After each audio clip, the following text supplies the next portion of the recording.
Raising money for your surf park. So this is one of the most important things, I would say, from what I've gleaned over the past 4 years hosting this event. You got to have money for a surf park, and it's not easy to do, but we have some people that have cracked the code. So our next session will be raising the money for your surf park, a case study on Lost Shore Surf Resort in Scotland. This is Europe's first inland surf resort set to open within a month. Another handsome young fella I need to make great friends with. 1 month they're going to open, all right? Perfect. All right, let's hear it for the founder of Lost Shore Surf Resort, Mr. Andy Hadden.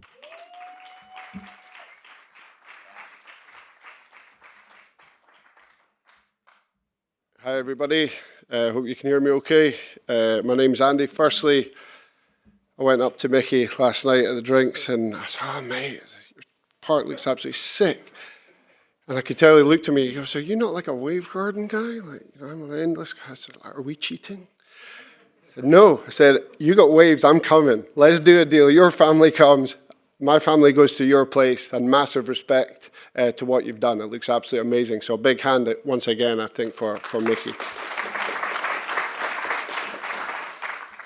So yeah, look, today I'm going to talk to you a little bit about my background, a little bit about some key metrics that I assess create an institutional grade surf park. There's many ways to do it. It doesn't have to be an institutional grade, and opinions are all my own. But I would encourage you to pay a little bit of attention towards the start.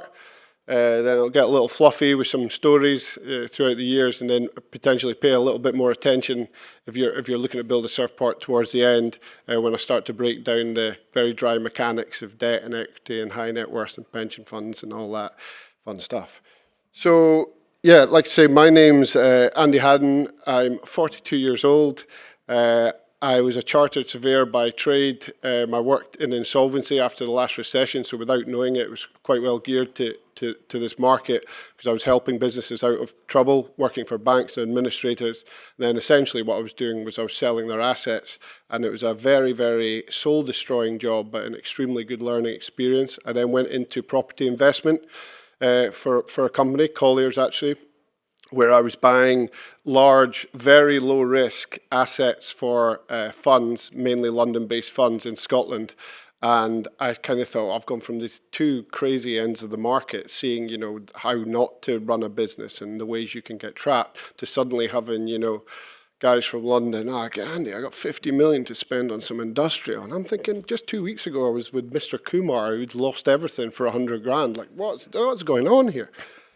So I was kind of going through a little bit of an introspective period, between 2009 and 2012. But my interests are, really my loves are of course, surfing, massive passion of mine, rugby, chess, and golf. I've actually represented my country at age group level in 2 of those sports. Anyone that's seen me surf knows it's not that. And anyone that's played golf with me knows it's not that. So I classify chess as a sport. You wear trousers, so maybe it's not. Here is actually what we are. So I've tried to do this in the most simple way because it's a very big resort. And you have to bear in mind that I started with no land, no money, no operational experience whatsoever. And since then, I've pieced together 60 million worth of construction finance, over 100 million of structured finance, which I'll touch on later, which is how to try and de-risk the project adequately for a surf park in rainy Scotland. And we ran our first waves today. I'm not here, and the barrels look unbelievable, right? It's a 52 module cove, and yeah, we hopefully open in a couple of weeks. So here's what we are in simple terms. We want people to visit us, have a great time, come back and tell their friends. And I've always wanted to keep this simple because these things can get extremely complicated, but these have been sort of the guiding principles of what we want. Who's our target audience? Schools, absolutely, especially because in Scotland, it's not the most obvious location for a surf park. So it's important not only that we get lots of the visitors I'll come on to, but we need to integrate into our school curriculums. This shouldn't just be a day out surfing. We have a thing in Scotland, it's one of the few things the government's done well, called STEM, science, technology, engineering and maths. And we've integrated with schools coordinators over the last few years to make sure we're actually a school day out. Now, the commercial metrics of that are obvious. For every school kid that comes down and surfs, like all of us, once you glide along that wave, left or right, you don't have to market to them anymore. So we're going to slowly try and build on what is already an established surf community in Scotland. There's universities for the very same reason. I believe we're the world's first collaboration with a higher education body doing a surf lab. I've always said to our team, our Scottish level of surfing, although it's great, we got guys Ben Larg, who's sponsored by Red Bull, Charging Nazari, we got Groms coming through, brilliant guys. We're not necessarily going to be the best level of surfers, but what is stopping us being the brain of cold water surfing? You know, and I distinguish between the penguins and the camels here. Cold water surfing is a different experience. It's skiing. Of course, we don't worry about staying cold or anything like that. We just wear wetsuits, like wear a good suit. Change in the warm changing rooms.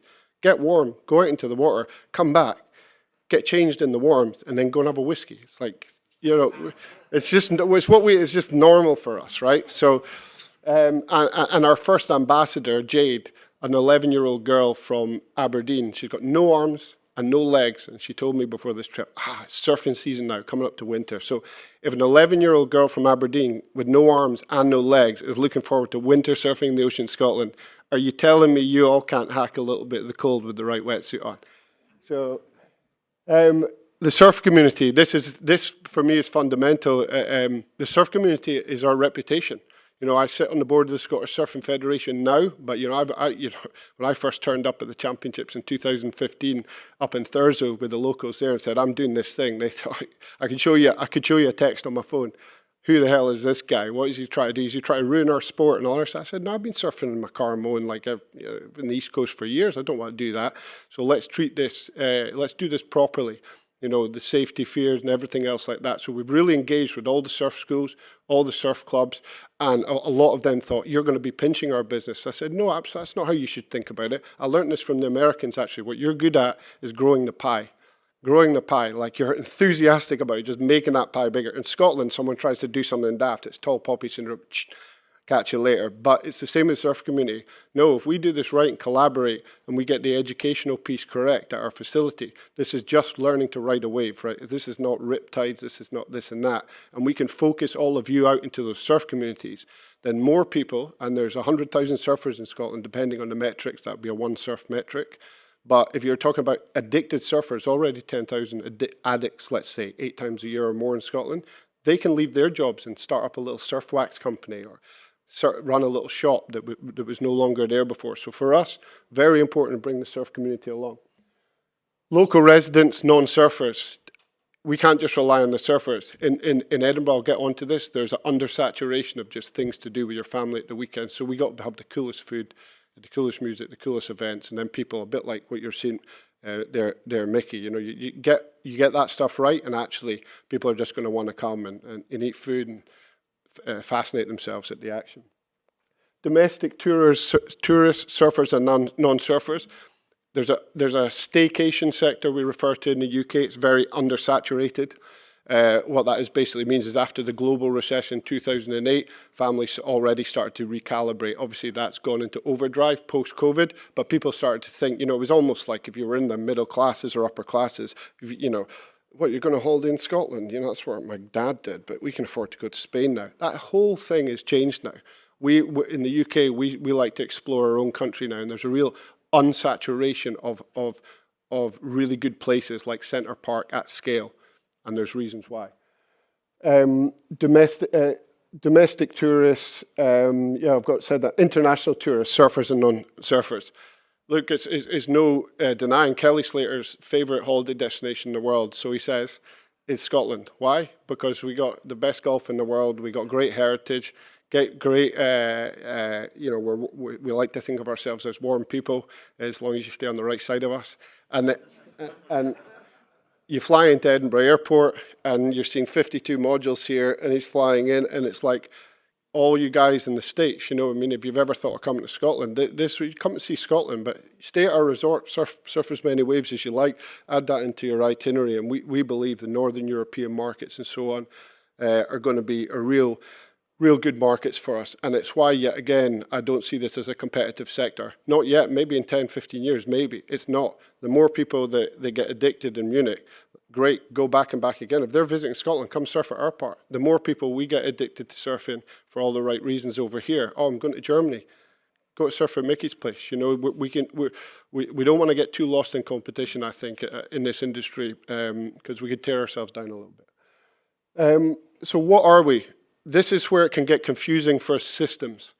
We're a visitor attraction, we're a health and fitness club, and we're a holiday resort. And why I say for systems, when you get a bit further along in the surf park journey, you'll have software systems that say, we specialize in visitor attractions. That's just Madame Tussauds. It's, you go for a day and you come back. Well, it's like, well, yeah, we are kind of that. And there's, we specialize in health and fitness clubs, like a David Lloyd Leisure or, I don't know, Pure Gym or whatever it is, which is this membership repeat visit. Yeah, right, we specialize in hotels and holiday resorts. And we're like, yeah, but we're all three and we just want like one basket where you can buy everything. And no one specializes in that, just to be clear. So this is an area the industry really needs to work on, and someone's going to get very rich when they figure that out. So how do we attract all of the above and become this three-pronged facility? By also having three excellent business plans. In Scotland, we had to make this as de-risked as possible. I used my property experience to basically see this as a land play. So we underpinned the risk of the project using very boring property metrics, but we've obviously uncapped it using the sexy equity stuff that private equity likes to talk about in terms of 4x returns and future potential. So by doing that, we got the Surf Lagoon in there, which in hindsight could have just come on its own, and I'm sure we'd be sitting here looking at ourselves going, yeah, I think we can make some good money off this. But you add accommodation to that. Edinburgh's already, like I say, unsaturated, so tourists are being pushed to the outskirts of town. So there's already 80% occupancy rates across all accommodation, 4 million visitors a year, and forget the surfing, people are going to stay at our park anyway. So and investors understand that. It's a great entry point to get into the room before you start talking surfing, they get all confused. And then finally, forget the accommodation, forget the surfing. We just have to be that place. It's on the Edinburgh circuit. It'll be different for all of you. You all know what your local markets are like, but if we can have the best food, best events and stuff, people are just going to come at the weekends. How do we deliver? This is the hard part, because at some point in the founder journey, you're going to have to understand that you're not necessarily, if you want the best of the best, you're not going to be that person. So have the best operational management team Scotland has to offer, full of experience. So we've got our CEO that we brought in, has ran 5-star hotels, worked for KSL Private Equity, runs 5-star hotels around Scotland. Our COO's ops director at the was ops director at the Wave Project and the Eden Project in the UK. You know, our marketing girls come from the Macri, which is a top-level golf course in Scotland, and also the Royal Yacht Britannia, which was our top tourist attraction for 12 years in Edinburgh, which is just ridiculous. Like, I mean, how can that be the top tourist attraction for 12 years? So we're going to be taking that top spot next year. She's come from there. We've got a girl that's just come from the Johnny Walker experience in sales, and we really do think we have the best of the best. And one of my favourite hires by far is this legend called Lee Wood. He Scottish guy, but he went to the west coast of Ireland, set up Narosa Surf Club and school, just like from nothing. 16 years later, he's the guy that Mick Fanning will call if he's going to Ireland. This is a real sound cat, and he's come back to Scotland because he's a Scottish guy, and he wants to put his life and soul, his whole family, into making sure we can have a similar effect in our facility. So, but what if this team doesn't deliver? And this is the more almost brutally important stuff. Well, we've sold a flexible business to everyone who's joined, all our stakeholders and funders. And we do appreciate the hard work starts for now, like not for me, because I'm getting out of Dodge. I've been at this for 12 years. But it really does start now. And if it's not working, we're going to fix it. But we've sold the same story to every investor. And what would fixing it look like? Well, we've put a board structure and existing shareholder stack who are all aligned, especially in the early years. You know, we're not going to be burdened by bureaucracy, and we're going to make a lot of mistakes in the early years, no doubt. So here's what it looks like. So the resort, you can see top left, you've got the hub buildings, you've got massive big warm indoor changing room. You can see some of the pods to the right. There's some lodges up on the ridge to the left. You can see the accommodation. We've got Queen's Award-winning innovation in our pods, like really amazing small glamping pods that range from a curve to a wave to an armadillo, and then we got luxury lodges.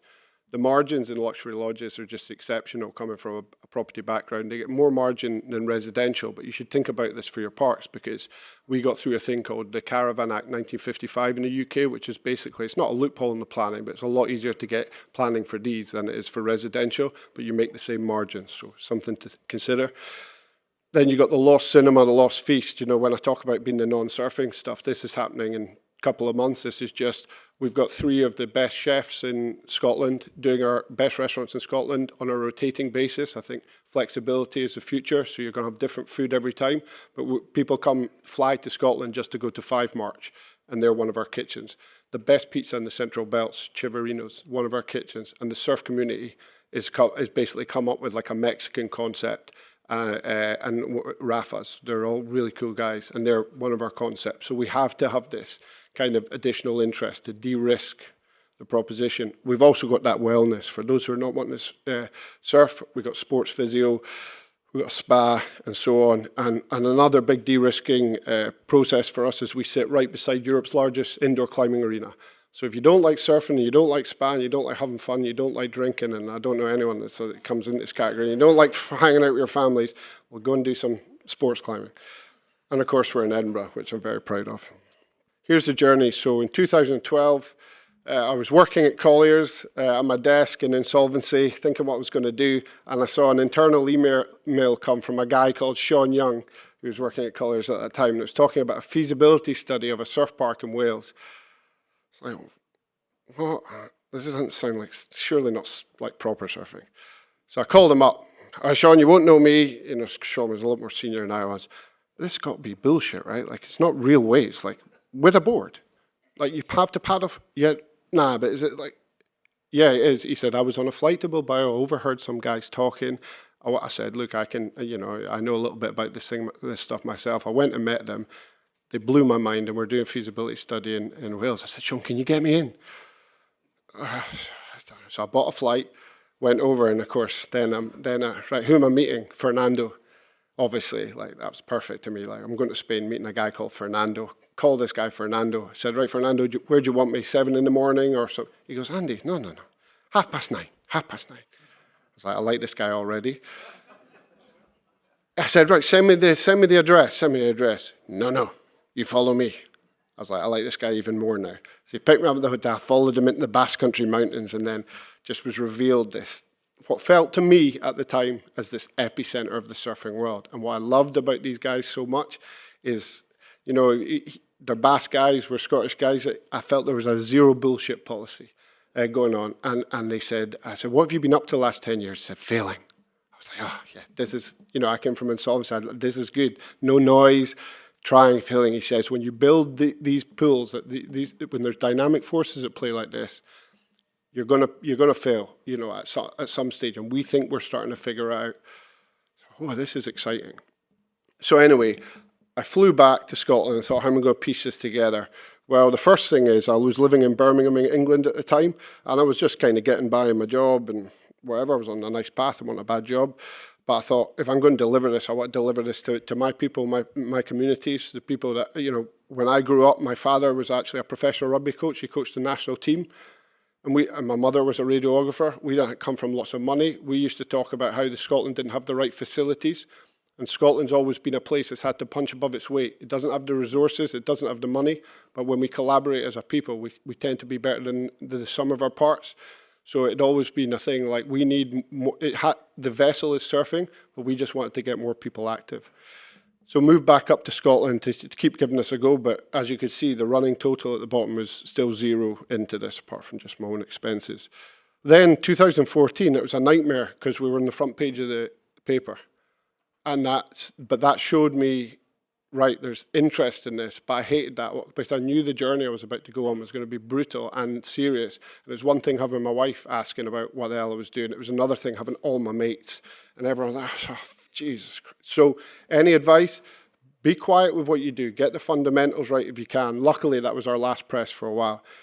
Then 2015-16, a bit of a low point, actually, because after all this goodwill with Wavegarden, and I remember Fernando talking about 40 waves an hour, 45 waves an hour, 40 dissipative shore. You couldn't pronounce it properly. This dissipative shore is going to calm the water. 45 waves an hour.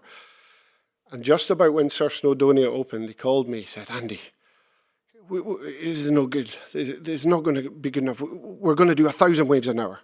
And I was like, no, I've been totally fooled.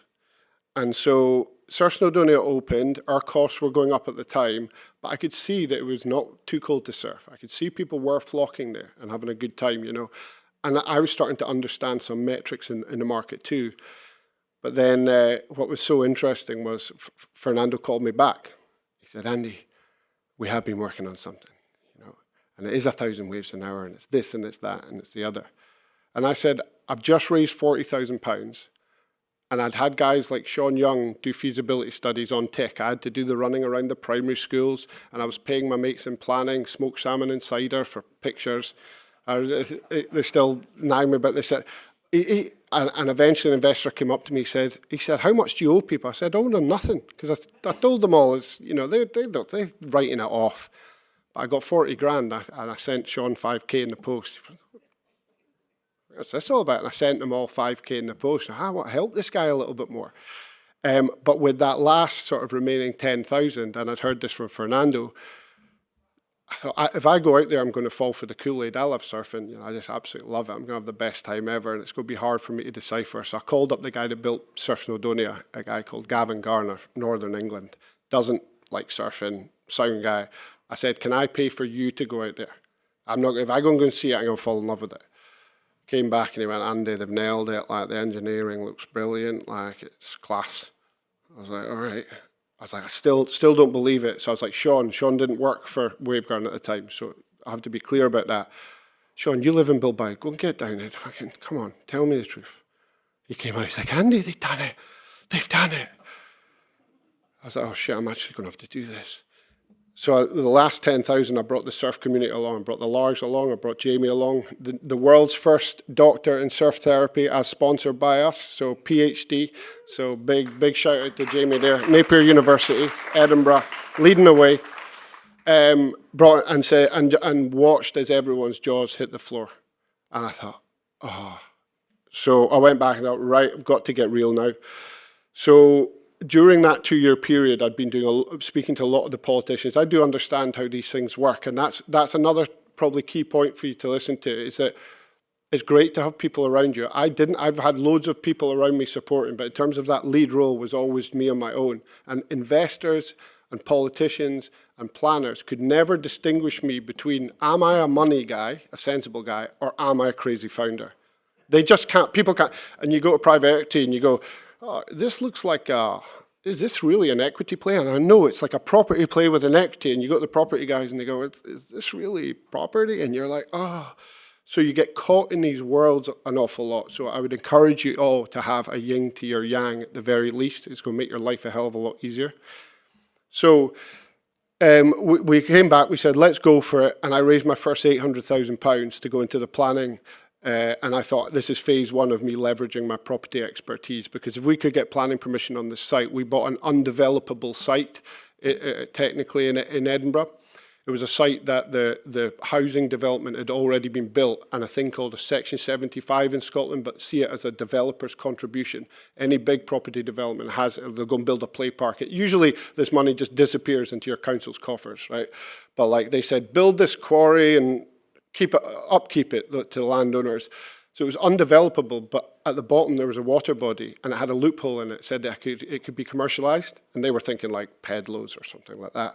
I was like, I'll run with that. So 2 years at the councils and the planners and saying, look, this is going to be a community asset. So surely you don't just want a country park. You want a country park where someone can go and surf or go for a feed or something like that. And 2 years later, they gave us our planning permission. Now, what that meant was that the site went to £3 million. The land value went to £3 million. So then I said, well, let's tart ourselves up a bit. And I managed to raise another 2 million quid, because now I could say, well, even if it all goes like tits up, we could sell the land and everyone gets their money back. So I managed to do that quite easily. And then a big question came, because after that point, I'll go into the next slide. after that point, I realised that £3 million wasn't a land value. I used to do red book valuations in property during my training, and I was like, this is nonsense. If you're assessing this valuation and you believe in surf parks, you will do a thing called a residual valuation, and that will bring you out at 17 million. We got 60 acres on the edge of Edinburgh here. And eventually the red book valuers, independent ones, started to believe in that, but they said, Andy, this is fine, but your investors are going to want an alternative use value. Oh, Christ. You're right. So no one's going to believe it. Very luckily, the care home sector in the UK saw what we did with the planners here, and the care homes very well respected and started offering me £1 million an acre on this. And I thought, wait, now you've got your alternative use value. Now, at that stage, I could have maybe tapped out and made some money. And my wife was like, I didn't really explain it all perfectly to her at that stage, actually. And I said, no, I have to build a surf park. I said, okay, fine. And on we went. 2018 was an interesting year because when I started really going out to private equity, I made this decision. I could see what was happening elsewhere in the world, that I wanted to retain control of this business. And what I meant was not because I'm a controlling person, but in the first couple of years, we're going to have our problems here. And I think philosophically, we do have everything dialed in. We've laid the foundation right. But I didn't want in the first year when your revenue's not as good for the money men to say, well, get rid of the fluffy surf lab, get rid of the schools program, stop spending all your time with the surf community. You know, we should just be stacking them high with T-shirts. And you're like, I want to be doing this business. I want this thing to be open for 100 years. You know, not 100 days. And, you know, it's not about next quarter's balance sheet for me. It's about building a really long, absolutely fundamentally brilliant destination in the heart of Scotland. So then I'd cottoned across ESG, and I thought, well, look, there's a lot of greenwashing. Frankly, there is a lot of greenwashing going on the market. And I thought, we're bloody good at this. We've been doing this authentically for a long time. And so it transpired. We started to find investors that were like, just look what these guys have been doing. So when you put a business plan in front of them, your business plan is not going to look any better than anyone else's business plan. I've never seen a business plan that's gone on and said, oh, we're going to do like a little bit shit here. You know, like everyone's like, we're going to build one on Mars. So they're always going to decipher it like that. But what made the difference here is, but we can also tick the box that we want to be part of this vision, part of this company, doing something for the country, do something from the community. And I believe that helped me. And that I made a decision then that we were not going to go to private equity. Then we hit COVID. And then things became really tricky because when you're going into the debt markets, all the banks will tell you, oh, when you're up and running, we love the sound of this sector. But when you're pre-operational and you don't have any experience, they'll either offer you 20% money and you need to put a 20 million guarantee up. So you're like, well, that kind of defeats the purpose of everything. Or they'll sort of say like, yeah, it's unattainable. But then the alternative is you start raising equity at vast sums of equity. The problem with raising vast sums of equity is you can't do it with your mates. You can't go around all the people you know and get 100 grand off them. So you're going to lose control. This is going to end up being run by out the centre of London, out the centre of New York or somewhere like it just is. And that's my fear for the market, by the way, a little bit. But I think private equity comes later. I think private equity has a role to play, but it comes later. So we came across, one of our shareholders was the head of Knight Frank Investment in Scotland. And he said to me, there's a long income fund, which is a sale and lease back. And essentially we spent the next 10 months convincing Goldman Sachs and BAE Systems pension funds that we're the future of staycation in Scotland. And what they have to assess is you have to be extremely low risk. They give us 3.1% money and they've got a sale and lease back deal and we get their money next week actually. It's £28 million. Now, what that means is I could go back to the banks and say, sharpen your pencils, because half of your money is going to be paid out by Goldman Sachs. Like he's saying they've not got any cash. They're worth 26 billion, this particular fund. So they give us 8% development money, which is like ridiculously low rates. And that meant I could keep the equity low and keep control between me and my pals and all the good people that have backed us along the way, which is like mental to think about. So what did they really want? Well, what they wanted, and this is where, you know, reality has to hit for anyone that's looking at the institutional world. wave size is no longer important. You know, if we could build bigger waves in Scotland, but already our biggest waves are going to be good enough for everyone that surfs there. So commercially, does that work? Wave frequency, well, we can already get 1,000 an hour. We're dialing it down. So if other technologies come along and get 2,000 an hour, it doesn't matter. Wave variety, well, we're at 26 and counting, and there'll be other techs that do all sorts of different things. But in terms of being better than Mother Nature, let's say, we want to work in harness with her, but better than her, because she goes to sleep all the time, better than her in 100 years, well, the iPhone's going to look very different in 100 years. Our waves potentially in 100 years are still going to be a hell of a lot better than the ocean 80 to 90% of the time, 99% in our location. Customer flow, it's all very well getting your capacity high, but how's that going to flow? And Wavegarden nailed that, I have to say. Water filtration, again, we all know the tales of the past, you know, and I think there's a very important thing. And trust me, when you're speaking to Goldman Sachs lawyers, they don't care about the surfing. They care about the water filtration, the energy usage, and they deemed Wavegarden to be, you know, by far, their words, like by far the most energy efficient technology, which was also good for our ESG credentials for our national bank that backed us, our mission-led national bank. Protection against competition. These things are so big that if you can make them happen, like actually your first mover advantage is absolutely outstanding. So you're protected not only by official exclusivities, but let's play this out. Suddenly someone with a different technology wants to do one in Glasgow, an hour from us. Firstly, I'm going to have a 5-year heads up. Secondly, that's because we're doing so bloody well, we're already on our yacht somewhere in the Caribbean. So, like, that's your protection. So then you've got, but mechanical redundancy is a huge one in the sector. Please don't underestimate it. The scrutiny I saw Wavegarden put over, you know, if Wavegarden hadn't been able to say we've run one of these modules, and there's 52 of them, one of these modules 24/7 in the Basque Country for 9 months and it hadn't break, and prove it, and now they got over 35 million cycles of this thing where it's not breaking. And even if they do break, your customers aren't going home because you're just replacing them. And they don't break, but even if they do, you're replacing it at night and no one's going home and the waves can still run. You might notice a 1% difference or something, but you know, Kelly might notice that. I certainly haven't. So the mechanical redundancy for institutional funding is a huge, huge thing. And I think, you know, Wavegarden have really shown the way there. And the ability to run autonomously, and now I'll be harsh to Wavegarden at the end of the day, Wavegarden go bust, you know, because our friend Fernando's made some crazy decisions or something like that, you know, my brother, but like, if it busts in a couple of years, our funders have to know that our team can autonomously use this, that we can get the supplies off the shelf. You know, these are just Siemens motors, it's a doddle, right? These are the things that they care about. And I thought to myself, here are the non-negotiables. 6 minutes here. So I thought, if I'm going to do this in Scotland, I have to bring the city along with me. I have to bring the politicians along with me, and I have to, those two, because that's going to help your permitting processes. If your city doesn't like you, if the locals don't like you, I mean, you're going to go through it. I mean, one guy physically attacked me from the locals once. Like, we've been through it. Like, in fact, turned up at a rugby game once, and there was flyers being handed out that Andy Hadden was like ruining the community, and I took a flyer off the guy, and he didn't even see it was me. I was like, cheers, mate.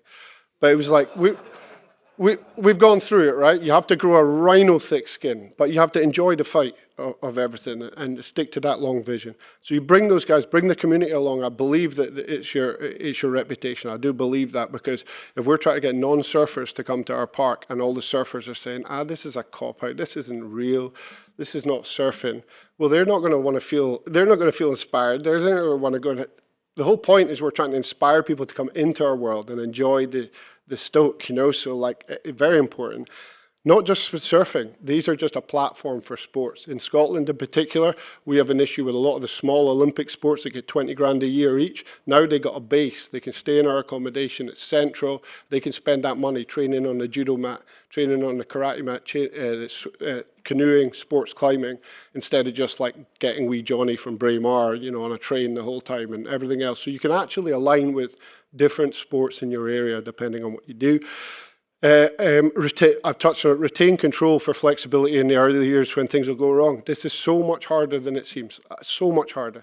If you go big on private equity before you go, and like I say, private equity, I believe has a really strong role in this industry, but it's when it becomes more established. If you're a founder and you're scrabbling like this, it's really hard to keep a hold of that vision. So you're going to have to fight, or you're always going to find a high net worth, I think. You know, if you could just, even in this room, a friend of a friend, these are the guys you go to, the guys that believe in your vision, the guys that are going to stay patient, not just ask for 4 times their money or 20% IRR. They're going to want something, but these are the guys, in my opinion, that you want, but it's each to their own.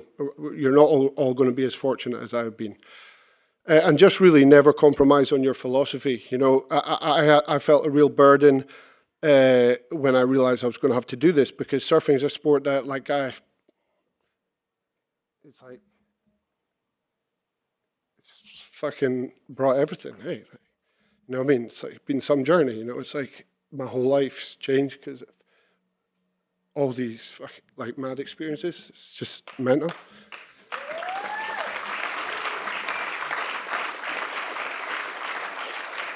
Yeah. And really, I would just finish up by saying, you know, these are big games, like these are big games of chess. You know, these are puzzles you have to put together. Some pieces are going to fit into that puzzle very naturally, and other pieces you're going to have to shoehorn in there, you know, as best as what you can. But good luck with all your own journeys. You know, you're really going to come up against decisions of who you take your money from. Is it going to be high net with individuals that believe in the vision? Is it going to be there is friendly private equity out there. Friendly private equity that also believe in the vision.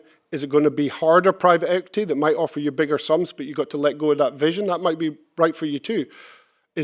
Are you going to be able to attract debt? Well, look, I had to close the financial bridge to attract my debt, but the market is clearly more established now. So there is debt, but if you carry more debt, you carry more burden. So these are all the kind of decisions that you have to make, and you'll see me kicking about, so feel free to give me a shout, and that's all from me. Thank you very much. Right. Hell yeah. And you had it. And that's the William Wallace of the surf park world. Give him a round of applause. Love that. And I think Andy and the rest of our speakers already today, I mean, to me, it feels like the theme I'm starting to hear over and over again is, you know, you got to be a dreamer to think of a concept and get that park going, but you have to be a dreamer who makes things happen, just like all the guests we've had already so far today. So thank you again, Andy. That was awesome.